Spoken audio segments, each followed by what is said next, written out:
আসসালামু আলাইকুম প্রিয় বন্ধুরা, কেমন আছেন? সৌদি আরবে মক্কায় ছাদের উপরে উঠলাম।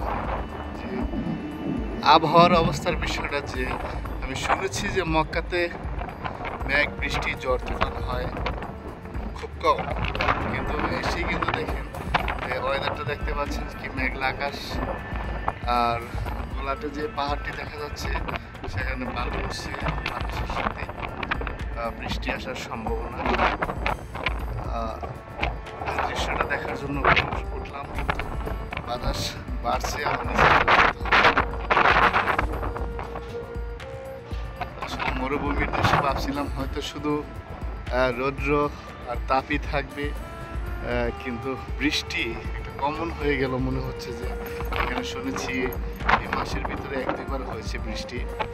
আর ওই দিন আমি আসার পথে 2 তারিখে জেদ্দায় আমাদের বিমান ল্যান্ড করতে পারেনি, শুধু বজ্রপাত এবং বড়সড় জোরো হওয়ার কারণে। পরে মদিনায় ল্যান্ড করে, যখন আবার পুনরায় ভালো হয় আবহাওয়া, পরে আবার জেদ্দায় ফিরে আসে।